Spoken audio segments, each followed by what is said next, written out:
beautifully done. And it's called Peace in Stormy Weather, Staying Anchored Through Prayer. And it's all about how to weather the storms of life. And how do we do that? We do that by staying anchored through prayer. And this year we're having 3 other dynamic speakers along with myself, Reverend Tamika Reed Sims, Dr. Heather Burton, and our sister Michelle Crawford. And these women are going to talk about the power of prayer and how do you persevere through prayer when your answers are not coming and the storms are raging. And then how do you build the discipline of prayer every day? Many of us know how to pray, but is it effective? And are we receiving the results that we are desiring? So this retreat is for you if you can answer yes to any of these questions. If you want to learn 3 simple steps to pray through your storms or challenges, if you want to feel that you could withstand the pressure of life no matter how heavy the rains fall or the winds blow, or you are ready to take your prayer life to the next level. If you answered yes to either one of these questions, then this is the retreat for you and you do not want to miss it. Full details are on Peace in Stormy Weather at eventbrite.com, and I believe tickets will stop on April 8th. So if you want to be a part of this retreat, definitely go to Peace in Stormy Weather, eventbrite.com, and get your ticket today.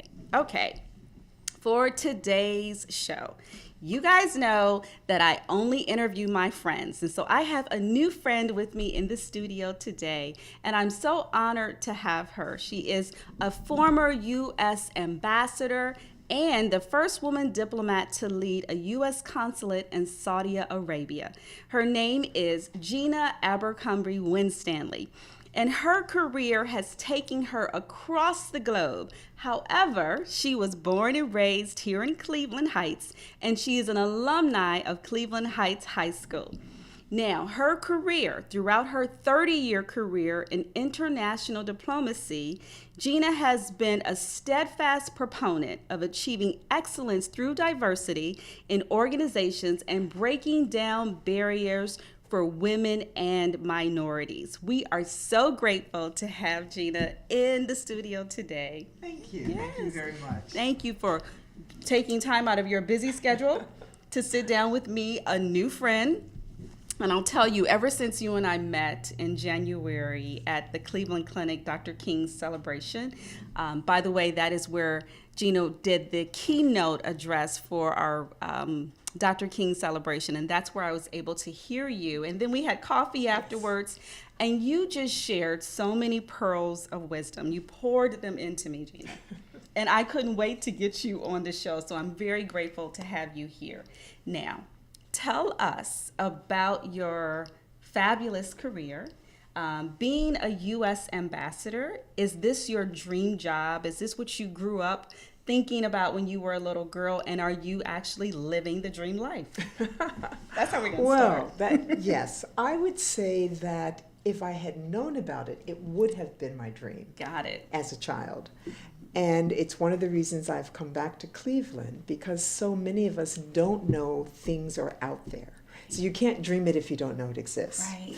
Once I knew it existed, then yes, that became my dream. When I joined the U.S. Diplomatic Corps, the Foreign Service, I came in my head thinking, I want to be an ambassador, because that's the head, that is the chief representative, the president's personal representative abroad.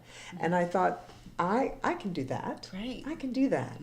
So that was the beginning of my journey. And I would say, as I have done it, yes, I lived and loved every step of the way. Okay. There were times when, you meet hurdles, you get demoralized. There were a few times when I thought I wasn't going to make it through. And had to pull myself together and think about, what am I made of to push through. Right. Right. And you brought up a good point that if you don't know that the opportunity exists, then how do you know to dream about it? And so this goes to saying, if you can't see someone who looks like you, then you don't know that that opportunity exists for you. So how or who were your role models that you looked after that said, hey, if they can do that, they look like me, I can do that as well? Yeah.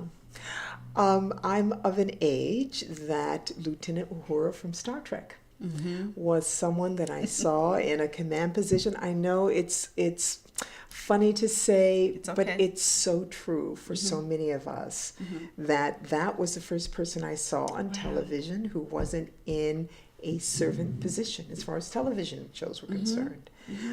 And she was this beautiful, smart, dynamic woman who the captain was speaking to. Of course, I wanted to be the captain, but still, it was a beginning. Right. So seeing that the future held a place for me was really an eye-opener and set me on my interest into the other. Right. What else is out I there? like that. Who else is out there? Yeah. I love Yeah. that. And I'm a Star Trekkie fan. Okay. And so I totally get what you're saying, that you were able to see her in that role and then start to dream that this is what you're going to do. And your first job in the Peace Corps actually gave you that taste for what you wanted to do and that what you're doing now. Absolutely. Okay. I heard about Peace Corps from a high school counselor who actually may have been advising my girlfriend, not me. Okay. But you hear, You heard. you hear. And I saw this amazing commercial on TV, and it had the tagline, "The hardest job you'll ever love." Okay. So communicating very well that it wasn't a vacation that you were going to be doing, and it had pictures of young people out in fields farming and talking with children and teaching. So you understood that you were going to be making connections with people who were not like you, that this was a way of making the world smaller. And how could that not be exciting? So Peace Corps really was that step to get me into the diplomatic corps. So as a U.S. ambassador and throughout your career, your 30 years of the career, you talk about breaking down barriers for women and minorities. Explain what that is and what are some of the barriers that you had to break down. And I would assume that there's some challenge of being a minority woman in this role that plays into that as well. A little bit, yeah. Well, if you are going out as a representative in the world, then you're going to be meeting barriers. You are going to be unexpected. The U.S. Diplomatic Corps, we have talked for many years. We've talked more than we've walked, I will be frank, which is why I'm so intent on recruiting other people who look like me, who are from the Midwest, who are going to bring different perspectives to our foreign policy. But when you go out as a diplomat, particularly as a woman or as a minority, people have expectations about what a U.S. diplomat looks like, and it usually is not me. Right. But you go with the full force of the United States behind you when you go out as a diplomat. So whatever their thoughts about you as an individual, when you're overseas, you represent America. So there are places that I've served in the world where women were not welcomed. Minorities were not expected, or people questioned my ability to do the job. Sometimes foreign interlocutors, sometimes colleagues. Those barriers are there. And so you, when you're going, you go with two things. One, what you've come in with, that love that you either got from your family or your friends or your teacher, whoever has been your supporters in your life, to help you believe in yourself. And then you come with the training that the U.S. government gives you. And we don't send people out who are not ready. Right. So whether you're doing negotiations or reporting, etc., you come with that full faith and credit of the United States, and therefore step out of my way. So it's that confidence that Absolutely. you are, one, prepared for the job. Yes. It's not about whether or not you were expecting a minority woman. I am the best woman for the job. I am the best person for the job. Best person Absolutely. for the job. Now, how does one become a U.S. ambassador? I mean, what is the journey to that position, and what undergrad degree do you have? What do you have a master's, and what is the training and the education that would make one qualify for this role? Okay. I don't want parents to be mad at me. Okay. But I'm going to say, although I do have a bachelor's and a master's degree, you don't need either. Okay. Our test is a little bit like an SAT test, but it is testing you on your knowledge. And there is a recognition that knowledge can be gained in many different ways. One of the most successful colleagues I came in with a high school degree.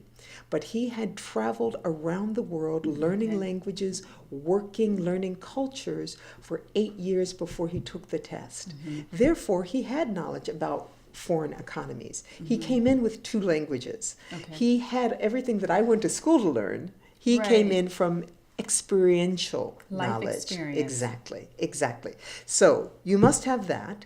A bachelor's degree can be helpful, but you don't need it, although your pay goes up with the more degrees you have. So I made more money than he did because I had a master's degree and he didn't.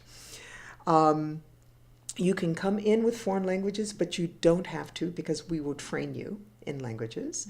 But you need to know your country and not just the majority of America. And remind me to tell you a funny story about the questions that they ask. And it's a written test. You have to be able to write well, communicate very well with the written word, and you have to be able to communicate orally. So you take a test that asks you about art history and economics and test your ability to master grammar.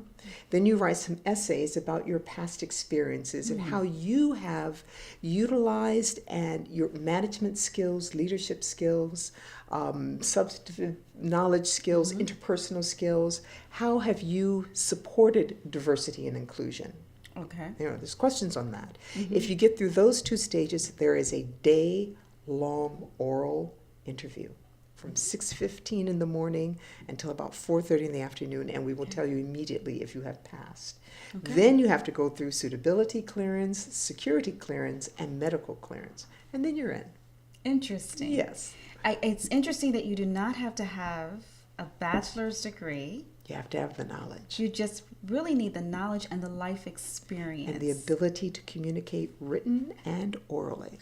Yeah. So it is beneficial to those parents who are concerned Yes. that their children still need to go to college. It's the easiest way. It's the easiest way to go to school. Absolutely. Exactly. So share the funny story about the exam. Well, okay. So I had to take the oral exam twice.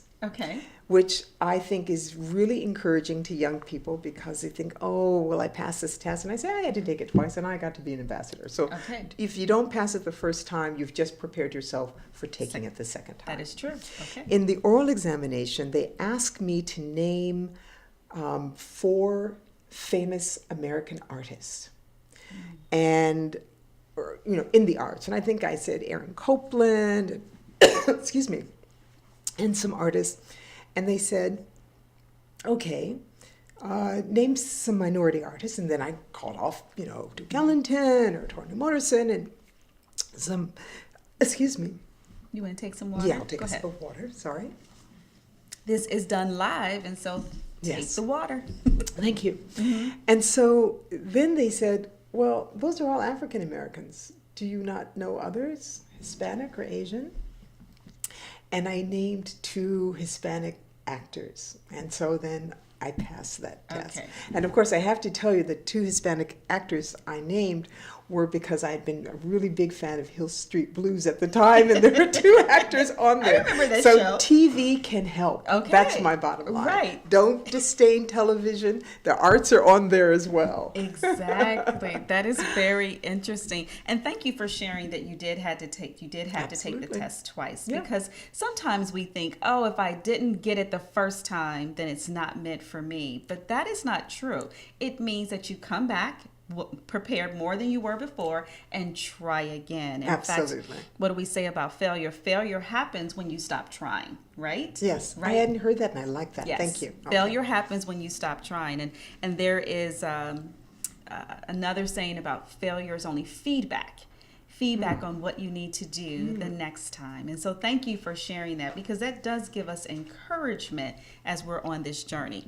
Now, tell me about the high points of your career. I mean, you have to have these wonderful high points when, serving under President Barack Obama and traveling across the country. I want to hear about the high points, but then I also want to talk about life balance, because you're a wife and you're a mother of 2 children, I believe, right? Yes. And so how did you balance all of that with doing your job as a diplomat, traveling across the country? Okay, I'll start with the fun stuff. Yes, the fun stuff first. The high points, there have been many, personal and professional. The professional ones are when you know what you do makes a difference. And that's why you become a public servant. Right. You are going to make an impact. And sometimes that impact is small and sometimes it's big. One of the most impactful things I got to do was to set up for our embassy to bring people in to do elections observations. It was the first election in the Palestinian territories. This is the first time that President Yasser Arafat was running for office. And I had to do all the logistics for that. I drafted the questions that we were going to ask voters as they were going in and as they were coming out. I was identifying the polling stations around the Gaza Strip for where we could get the broadest feedback from voters. Setting up the security arrangements and the whole day, and then going and checking on people to make sure they had what they needed to get the information, and then ensuring that the reports got back to Washington so that we could help determine whether the elections were free and fair, which is very important around the world. And it was an incredibly successful day. It was a genuine reflection of the democratic process, something that Americans take for granted. But this was the first time these people were going to be able to vote for their government. And it was extraordinary. The information got back. We were able to certify the elections and move on with trying to support the Palestinian people on their road to freedom. Okay. And so that was an amazing day. Jimmy Carter was out there leading some teams. The Europeans were out there. It was possibly the first time I met Yasser Arafat. We went, by, and he asked how the election observations were going. So for a young diplomat, that was pretty heady stuff. Absolutely. As an ambassador, and this one is a small one, but touched me so much. My fellow ambassador, a woman from a European country, I guess I won't say the country in case she sees this, yes. And we were chatting one day about some of the struggles of being a woman in the diplomatic corps, of being unexpected when you walk into the Prime Minister's office, for instance. And she was talking about, and I had read in The Economist magazine an article about her foreign service and how they had a larger percentage of female diplomats even than the United States. And I was saying, oh, this is really impressive. And I was reading about your corps and wow, you've all made really great strides. And she talked about still some of the challenges of women serving in her diplomatic corps. And she talked about a female diplomat who wanted to serve in New York, but that she was of North African heritage, Tunisian. And even though she was born in this country and fully a citizen, but that it wasn't for her to serve in New York because New York is a plum assignment. And the article talked about this informal organization among female diplomats. And I said, so what are you doing for her? I said, that's outrageous. What are you doing for her? And she said, oh, people are not ready to rock the boat. And I said, well, then what are you doing? So the conversation ended. At maybe 6 months later, I was leaving post and there was a farewell dinner for me hosted by one of my colleagues. And people kindly went around the table and told stories about how much they had enjoyed me as a colleague. And this woman stood up and she said, at lunch, I told Gina this circumstance and she chastised me. And I went back to our organization and told them we must support her. And she is going to New York. Wow. And I almost cried. I think even now, because you never know when what you say is going to have impact. That is true. You must speak. Right. And so, yeah. It's a reminder that your voice matters. Yes. And that if it's something that is bubbling up in you to say it. Yes. And even if you get that resistance initially, you did your part. And whatever happens, whatever fruit comes from that will happen. And that's the example. Yeah. And so thank you for reminding us that our voice matters. Just say it. And I know what that woman is saying, because when you and I first sat down for coffee, and I said, oh, I'm doing Because of His Grace Ministries, and I'm doing A, B, and C. And you said, okay, so how are you doing that? And what is the problem with that? And you really did challenge my thinking to say, okay, if you say that this is a problem, what are you doing about it? You did that the first time you and I sat down. I just want you to know. Okay. And it helped me to really think about when you say that there is a problem and you see that there is a problem, Yeah. be a part of the solution. And don't continue to be part of the problem. Okay, now you're sounding like my mom. Okay. Yeah. Well, and we talked about that briefly because I remember the conversation about homeless folks. Yes. And passing them by on the corner. And you shared what you carry in your backpack. Yes. Just in case you encounter. Please tell the audience what and you it's carry. empty now because I gave it away. So my Okay. bag now is empty, and maybe I need to carry more than one now that you think about it. Sorry. Okay. This issue of homelessness, and we all want to do something. Sometimes you can do big things, joining boards and agitating in big ways for policy, but sometimes you can have an impact immediately. Right. So I thought about what can you do, and there's some things that are really good in the winter, which is carrying those hand warmers on cold days to just hand somebody who's out on the street. And there are small containers of food, and I carry one that don't want to Chef Boyardee, but it can be soup if that's what you want to have in there. But they have lasagna, they have spaghetti and meatballs, they have food that's going to stick to your ribs, and it's in a really neat sized container that you can pop in your bag. And if you don't want to give money because you don't know where the money's going to go, whether it's for drugs or other things, and they often say don't give money, but you want to be of assistance, you can have that, and that is a dignified thing to pass over. It's contained, it's not leftovers, and so I haven't had anyone say, "Oh no." It allows a moment of acknowledgement, of recognition, and give your good morning or your day, and I hope your day is good while you're doing that. And I think it's important to maintain those connections. I love it. I love it. And it's a simple way that I can be part of the solution, right? So carry the Chef Boyardee, I think that's what it was, ravioli, and you were saying it doesn't have to be microwaved, doesn't have to be cooked. Just and open so it, in your bag, love it. Never heard that before, Eugenia, just so you know. Now, let's go back to the question of how, as a wife and a mother, did you balance your relationship, raising your children, and your children are grown now, but they were not grown when you were a U.S. ambassador. As a diplomat, I did it for several years before I had children. Okay. So the first assignment overseas with a baby was going to Tunisia, and our son was 7 months old at the time, and I took my mother with me. So he's alive because of my mother. I knew she could make sure. Right. Nice. I will say two things. One, the divorce rate is extremely high, 2/3. Okay. It is not easy to travel the world, whether you're male or female, and bring your family along and uproot them every 2 to 3 years and throw them into a new country, new culture, new language. And you're going into the office, everything in the office is the same, whatever country you're in. You slide right in. But they do not. They do not. They've got to find the supermarket and the school and meet new people and figure out the neighborhood. Really, the burden is more theirs than yours. So I will say, as I say to every young person, choose well your partner. Choose well, because you cannot do it alone, number one.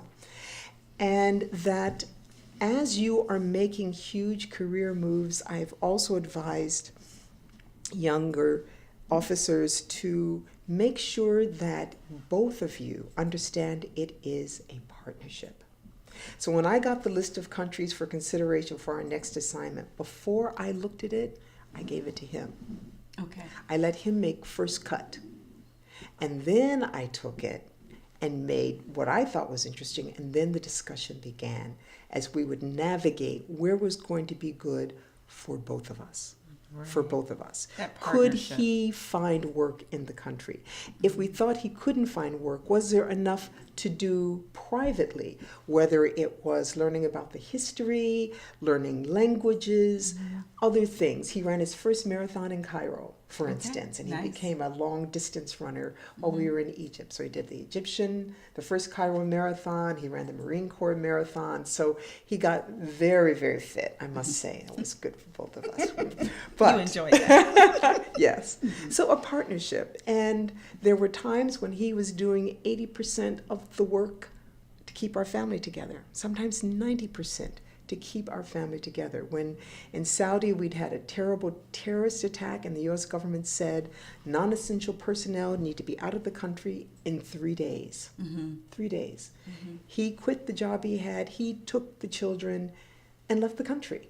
And I couldn't leave the country because I was in charge. I had to hold together the staff that were staying and make sure that we were still doing America's work in that country. Right. So he was the one that had to deal with the children who were uprooted and thrown into a new school and had to find new friends. And a lot of people, male or female, would not want to do that on their own. So choose wisely. Right. Yeah. And to remember that it's a partnership. Partnership. And I love and how... be grateful. Show that gratitude. Right, because it may be a partnership, but if you don't appreciate my efforts and what I'm bringing to the table, then I can understand the divorce rate being so high. But what a wonderful lesson. Thank you. This is all about pearls of wisdom, Gina, and you are just pouring them out. So I do appreciate that. I really do. Now, let's talk about a leap of faith. Okay. When you hear a leap of faith, what does that mean to you? And give me an example from your career when you had to take one. And how did it work out? Leap of faith to me means imagining the best you can do and then what's next. And head there. Okay. Head there. So when I was Consul General in Saudi Arabia, and I felt that was the first, senior in charge, 200 people work for me, responsible for their success as well as my own. For me, that was the key preparatory step to becoming an ambassador. Okay. But I thought, I'll do this, and then maybe I'll go be a number 2 in a big embassy, that I'm willing to pay the dues and work my way up. I never wanted to be number 2, but understood that it's what most people do. And I was doing the job and then hearing about someone I worked with in a previous assignment, same age, we're both Capricorns. I think he's either one day older than I or I'm one day older than he is. I'll say he's older. But smart guy, great Arabic, but I have great Arabic. Very smart. And I heard that he had been nominated to be an ambassador. And he had been in about the same amount of time as I. But he was what we call a golden boy, what we call a water walker. We in ours, yes, we have, yes. Okay. And that's what we talk about in our diplomatic corps. That you have to be a water walker to get certain assignments and to move up fast in our evaluations. And the joke goes, he hovers, he's floating about, he's water walker. Then, he's floating, his toes are a little wet, the water's lapping at his ankle, drowning rapidly. I mean, those are the different yes. levels. Okay, interesting. So I heard that and I was like, well, then it's time for me, because if he, then me. And I have learned over time, and I tell people, rules are made to be broken. They will make accommodations. They will break rules. Why not for you? No. Why not for you? That is so true. Rules are made to be broken, and you are so right. They will make accommodations for whomever they want. And I learned that in my career as a nurse. I've been so blessed to have different opportunities. And it was always someone making accommodations for me because maybe they saw something that would be an asset to their team. Yes. And I would apply, and then I would have the opportunity, right? Whereas somebody else would apply who could have more experience, more degrees, but yet didn't the accommodation wasn't there, but for me it was. And so Yeah. that's a blessing. Yeah. And I understand that that's not the norm. No. But when we want to do something, when we have it in our mind, we have to remember that accommodations will be made. Absolutely. Right? If Yes. that position or that opportunity is for you, it will happen. And do not, I don't want to say this too harshly, but do not take no for an answer. If it That's really is exactly something. right. Thank you. Yeah. That is exactly right. Exactly. And I'm going to say, unlike you, people weren't trying to make accommodations for me. Right. I had to make them make accommodations for me. I had to say, I know that, but this is when I tell people you must know your system, because you cannot navigate it if you don't understand how it works. Right. Learn You how have it to be works. able to say, I know this happens. Therefore, this is what I want. And if you don't know that, that's going on, then you can't ask for it. You can't demand it for yourself. So that was my leap of faith that I would say a good 4 years before I thought I was going to be ambassadorial material, I was saying, clearly, I'm ambassadorial material and I need to be nominated. Right. Yeah. And it takes time to get to where you want to be. So you had the desire, and then you started working towards it. And I think that's a message that we want people to understand, that it does take hard work. There's no such thing as success overnight or overnight success. It doesn't exist. Overnight success takes about 4 to 6 years. And then it's like, At bam. least that. I know. And Right. you always hear that about actors, who suddenly, they blow up and then they say, oh, yeah, I've been doing this for 18 years, And you saw now me in this that commercial. Yeah, that was my foot. Yeah. You heard that voice. That was Right. me. I didn't just suddenly. Right. Yeah. It takes hard work and commitment. Yes. Now, when you said a leap of faith, imagining the best and then taking the next step After that. after that. So imagine that. it. First, get the vision in your head, and then take the next step. It's like Stephen Covey, The 7 Habits of Successful, Highly Effective People, or Right. something like that. Yeah. And start with the end in mind. Okay. So what is the need to read that vision? book. It's a very good book. I hear it is. It It is. is. Yeah. But start with the end in mind. Get that vision in your head, and then start taking one step at a time. And so that's how you would describe your career. Yes, I would. Yes. I mean, as I said, I came in thinking I wanted to be an ambassador, and I think most of us do. Some with varying degrees of confidence of making it. It's a dream, but I think dreams should become reality. So Right. I came in very serious about mine. Right. But also, I ensured that I was enjoying the journey, because your decision is not God's decision. You may have a path in mind, and God may have a different plan. Is that not the truth? Amen. So I thought and did. I enjoyed the journey. Every assignment I took, and they were saying, oh, you need to do, work on the 7th floor, become a special assistant, do a desk officer job to get to be ambassador. I didn't work my career that way. I worked my career of what job is going to please me, and doing jobs that I found interesting, fascinating, stimulating, can't wait to get out of bed and go do this, means that I did well. It means I did it joyfully. And it means other people wanted to work with me, because that's what you want, working with you. And people saw that and then asked me to come and do different things that sometimes I said yes to and sometimes I didn't. Because if I didn't think I was going to enjoy it, Right. I didn't think I could do well if I wasn't fully 100% into it. That sounds like your guiding principle for your career. That these are the three qualities that are important for you if you're going to say yes to a job or you're going to say no to a job. Most of us go by the title, and we go for the salary, and we go for the perks. But you're saying, is this something that I can fully commit myself to? Yes. Is it going to feel good for me to go Yes. in every day? Yes. And you're right. If you feel good about your job and who you are and what you bring to the table, everyone around you will love to work with you, right? And that is a lesson for us to really embrace when we're talking about professional development and personal development. Absolutely. And as I said, finding that joy. And I had before me colleagues who did all the right things to get to the top.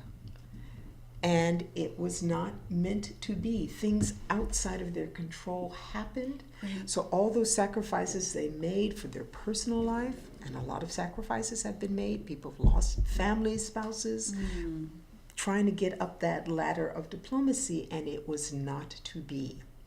And one particular colleague who was just a water walker, moved very quickly, was admired. He in fact did get a nomination for ambassador, did get a nomination for assistant secretary, and Congress would not confirm him. He never got either. So then the question becomes, if that were to happen to me, would I be able to say, but I did my best and I enjoyed that journey? Right. So at any time, I was prepared to get off of that particular path at any time, because I didn't necessarily control it. Right. So, Those are wonderful guiding principles. Enjoy the journey. yeah. Right? Yeah. And bring your best every day.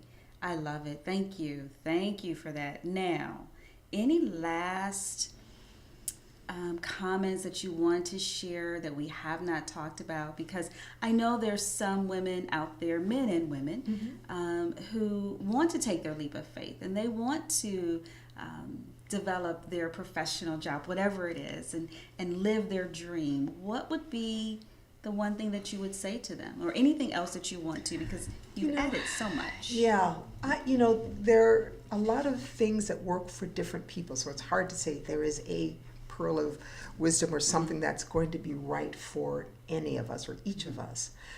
I think finding your support, and we can find supporters among friends, relatives, and sometimes strangers, Right. Where someone has seen me engaged in something and come up and given me something that really was pertinent for the moment, and gave me that extra energy to push forward. They didn't know I was having a difficult time at the time. I really do believe in finding your joy on your path so that you enjoy the journey. I do think that's really important. I will say I did something that makes me smile now, insofar as I had a dream, worked hard, kept it out there, achieved it, and did not prepare for what after that. Right, so what is next? Because you indeed. are a former U.S. ambassador. I am a former U.S. ambassador. Glad you brought and this in up. fact, and in fact, as I was finishing up the assignment, I thought, What is next? what do I want to do next? And I didn't know, and I found something that I thought would be interesting and prepare me for something after diplomacy, and did it, and didn't love it, but took what I needed from it and found something else that I did love. Okay. Not naming any names or That's okay. things like that. Yes. So I did a shorter assignment than I intended to, and I will not say that I have struggled, but I definitely have been searching for what is going to give me the same level of joy and fulfillment as my previous career. And I've come to recognize that I may not find that one thing. It's going to be a number of things. Okay. And looking deep inside, I realize the most important thing to me is public service, is helping others move forward, achieve, find what makes them tick most effectively. So, I'm doing public speaking and love it. I'm doing career counseling one-on-one and loving it, because I have been there. I can see. I might have to manage how I give information, because I do see. So I'm saying, do A, B, and C, and everybody can't hear information like that. Right. So that I'm going to be working on. But it's going to be a number of things. And so be prepared for that. Make sure you're prepared as you make your dream. You got to figure out next. Right. Keep on dreaming. Keep on dreaming. Don't stop dreaming. And I think it's wonderful that it's multiple things. It doesn't have to be just one. It does and not, sometimes older generations may think you get that one job and you retire from that and then that's it. Yeah. But I think the generations that are coming up, we're looking at all different type of opportunities. Yes. What is it? The gig economy. Right, Yeah. exactly. And the multiple streams of income. And Yes. because the truth is, you have a lot to offer from your wealth of experience, your 30 years of being in diplomacy and being a U.S. ambassador. You have so much to give. And so thank you. I feel like I've been saying that a lot during this interview. Mutually. Okay, very good. Mutually. Right, thank because you. I've learned from our conversations, and that is the joy. And some of the things that I am working on, female empowerment and sitting on some boards that really focus on women and minorities, because without us, we are not going to continue to succeed. The world cannot be run by one group of people and half the gender, cut out of leadership positions. Exactly. We need to be there. Right. And that was part of your success in your career of diversity and inclusion. Absolutely. And making certain that the voices are heard, the different perspectives, and that the Black and brown voices and people, that we can actually see people who look like us in these positions making a difference. So Absolutely. thank you. Thank you. This has been a great conversation. I am so grateful. Thank you. For your pearls of wisdom, and I hope that you feel the same way too. I don't know which camera. Thank you, Larry. I didn't know which camera to look at. So I hope that this has been a very informative conversation for you. I always end the show with now what? Now what, Lord? Now that you have receive this information, something new. Hopefully you've broadened your experience just by listening to my new friend here, Gina, and that you've been able to ask yourself your question, what is your vision for your life? I think she said the leap of faith is imagining the best, then taking the next step. So how will you do that?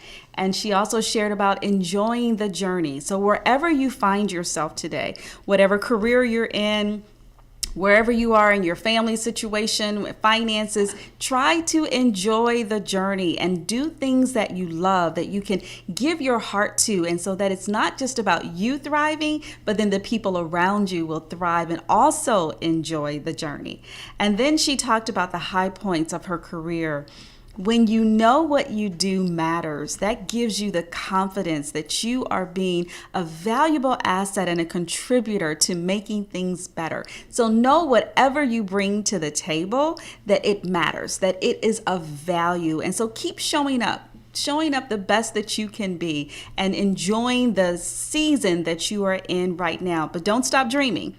And if you have achieved the dream, then what's the next step? Because you got to keep growing and enjoying life. This has been so helpful to me. I know y'all heard it too, but it's been very helpful to me as I am taking my leap of faith and going into ministry full time. I'm very grateful for the pearls of wisdom that I have received, and I hope that you have too. And so next month, I'm excited. We'll be back again on the 4th Sunday in April, and it's another friend of mine. Her name is Danielle Price, and she is going to talk about her faith journey and how she has awakened into a new level of understanding in her faith and how it has challenged her and helped her to grow, and she's going to share that with us as well. So I look forward to our time again next month. Thank you for spending your Sundays with me. Check us out on Because of His Grace Ministries on Facebook, Instagram, YouTube, and our website, Because of His Grace Ministries. And don't forget to register for the retreat at Peace in Stormy Weather, Eventbrite.com. Thank you so much and have a blessed evening until we come back together again. All right. Oh, well done.